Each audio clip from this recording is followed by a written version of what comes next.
नमस्कार, मैं हूं कुंदन जमयार। आज इस वीडियो में चवन्नी की बात होगी। वो चवन्नी जो अब चलन में नहीं है और अभी के जेनजी ने तो चवन्नी देखी भी नहीं होगी। हम लोगों ने देखी है चवन्नी,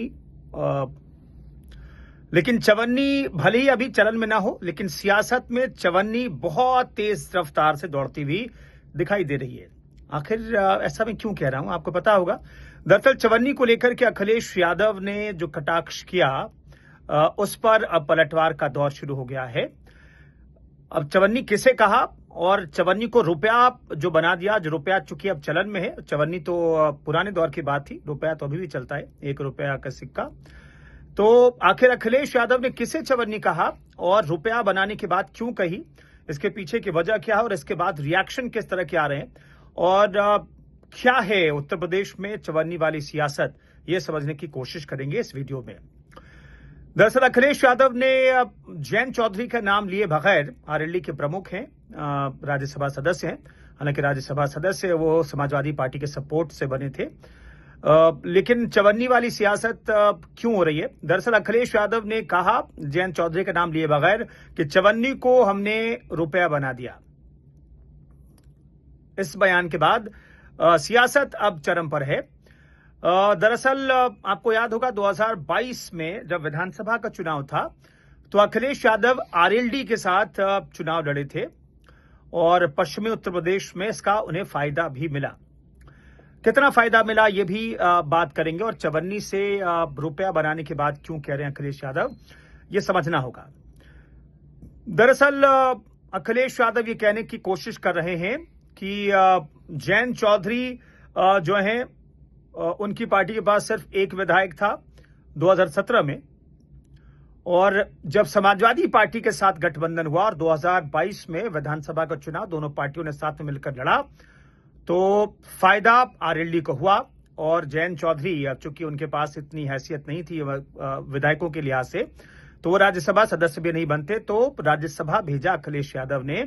राज्यसभा के सदस्य चुने गए समाजवादी पार्टी के सपोर्ट से, क्योंकि समाजवादी पार्टी के पास 111 सीटें थी विधानसभा में जीतने के बाद, तो उनके सपोर्ट से, यानी कि समाजवादी पार्टी के सपोर्ट से आरएलडी प्रमुख जयंत चौधरी बन गए राज्यसभा के सदस्य। शायद इसलिए वो कह रहे हैं कि चवन्नी से मैंने रुपया बना दिया। इसके पीछे की एक और वजह है। 2017 विधानसभा चुनाव में आरएलडी के पास सिर्फ एक सीट थी। समाजवादी पार्टी के साथ जब चुनाव लड़ा आरएलडी ने, तो उसको फायदा हुआ 8 सीटों का, 7 सीटों कह सकते हैं, एक सीट तो पहले थी, यानी कुल 8 सीटें आरएलडी ने जीती।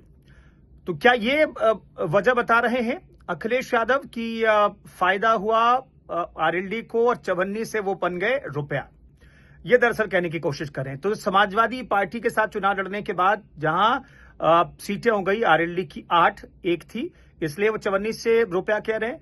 और राज्यसभा सदस्य बनाने की ताकत आरएलडी को अपने दम पर नहीं थी, तो राज्यसभा भेजा जयंत चौधरी को। क्या इसलिए अखिलेश यादव चवन्नी को रुपया बनाने की बात कह रहे हैं, ये आप पर मैं छोड़ता हूं, आप ये डिसाइड कीजिए। लेकिन क्या सिर्फ एक तरफ ही फायदा हुआ, ये देखना बेहद जरूरी है। दरअसल एक तरफा फायदा नहीं हुआ है। आरएलडी से बात कीजिए, आरएलडी के नेताओं से बातचीत कीजिए, तो वो कुछ और कहते हैं। बहरहाल इस पूरे प्रकरण में अब जयंत चौधरी, जो पूर्व प्रधानमंत्री चौधरी चरण सिंह के पोते हैं, उन्होंने अब रिएक्शन दिया है और उन्होंने कहा कि भाई मेरा नाम लेके कह देते तो बेहतर होता, आपने पूरे जाट समाज का अपमान किया है। तो जाट समाज को क्यों इन्वॉल्व किया जा रहा है और इसके पीछे की वजह क्या है, यह भी वीडियो में आगे मैं आपको बताऊंगा। दरअसल जब आरएलडी से बात कीजिएगा तो आरएलडी के नेताओं से, तो आरएलडी के नेता कहते हैं भाई पश्चिमी उत्तर प्रदेश में समाजवादी पार्टी की सीटें बढ़ी हैं, उसके पीछे की वजह है आरएलडी और जयंत चौधरी, उसके पीछे की वजह है।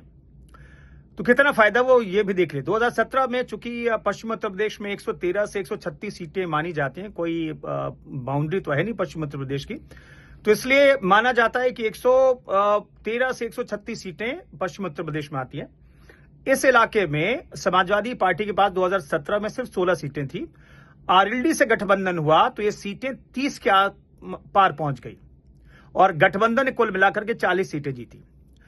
तो दोगुना का फायदा लगभग जो है समाजवादी पार्टी को भी हुआ है। ऐसा नहीं है कि 1 से 8 तक सिर्फ आरएलडी पहुंच गई। आरएलडी का साथ मिला तो समाजवादी पार्टी भी 16 से 30 से ऊपर पहुंच गई। ये देखना होगा, फायदा सिर्फ एक तरफ का नहीं हुआ है, फायदा दोनों तरफ से हुआ है। समाजवादी पार्टी को भी फायदा हुआ आरएलडी के साथ आने के बाद। तो चवन्नी को जो रुपया बनाने की बात कह रहे हैं, ये तो गलत है, तरीका गलत है समाजवादी पार्टी के अध्यक्ष का। लेकिन फायदा सिर्फ एक तरफा आरएलडी को नहीं हुआ है, समाजवादी पार्टी को भी फायदा हुआ और दुगने का फायदा समाजवादी पार्टी को भी हुआ है सीटों के लिहाज से देखें तो। अब बात करते हैं जाट समाज की, बात करते हैं। पश्चिमी उत्तर प्रदेश में जाट समाज जो डोमिनेट करता है चुनाव को।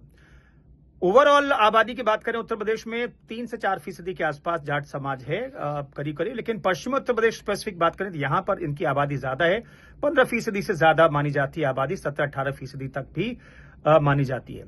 और बहुत सारी सीटों में ये डिसाइसिव फैक्टर है जाट समाज। तो जाट समाज जिधर जाता है वहां पर फायदा मिल जाता है। कहते हैं कि जिधर जाट उधर ठाट। तो जाट समाज का प्रतिनिधित्व करते हैं आरएलडी के अध्यक्ष जैन चौधरी, और बड़े नेता थे, किसान नेता थे, उनके दादा चौधरी चरण सिंह पूर्व प्रधानमंत्री। और ऐसे में बीजेपी ने भी अब इस पूरे पर निशाना साधा है, समाजवादी पार्टी के अध्यक्ष के बयान पर निशाना साधा और कहा कि ऐसी भाषा का इस्तेमाल नहीं होना चाहिए और पूरे जाट समाज का अपमान किया गया है। ये बीजेपी के नेता और आरएलडी के नेता और खुद जैन चौधरी बताने की कोशिश कर रहे हैं। तो क्या इसका खामियाजा भुगतना पड़ेगा समाजवादी पार्टी को, यह अपने आप में बड़ा सवाल है। तो कुल मिलाकर के जाट समाज के दबदबा की बात करें तो कई सीटों पर उनकी संख्या 30% से ज्यादा है। लेकिन ओवरऑल पश्चिम उत्तर प्रदेश में 15% से ज्यादा आबादी जाट समाज की। ये आबादी जिधर चली जाएगी उधर जो है ठाठ हो जाएगा। तो कुल मिलाकर देखें पश्चिम उत्तर प्रदेश की सियासत जाट गोलबंदी और गैर जाट गोलबंदी पर टिकी हुई है। समाजवादी पार्टी को जाट समाज का वोट मिला आरएलडी की वजह से, मुस्लिमों ने साथ दिया समाजवादी पार्टी को, इसलिए समाजवादी पार्टी को विधानसभा चुनाव में भी फायदा मिला और लोकसभा चुनाव में भी फायदा तो मिलता अगर साथ में रहते, और भी ज्यादा फायदा मिल सकता था अगर आरएलडी साथ में होती तो, लेकिन फिर भी फायदा मिला है। तो अब देखना होगा कि क्या जो इस बयानबाजी को अब जाटों के अपमान से जोड़ करके जो चाहे आरएलडी हो, आरएलडी के अध्यक्ष हो, बीजेपी हो, ये बताने की कोशिश करें क्या जाटों के अपमान के तौर पर जाटलैंड यहां पर लेगा या फिर इसे एक बयान के तौर पर सिर्फ माना जाएगा, ये देखना बेहद दिलचस्प होगा। लेकिन कुल मिलाकर के सियासत में चवन्नी बहुत तेज रफ्तार से दौड़ती हुई दिखाई दे रही है, चलती हुई दिखाई दे रही है और इस पर हमारी नजर लगातार बनी हुई है। तो आप बने रहिए हमारे साथ।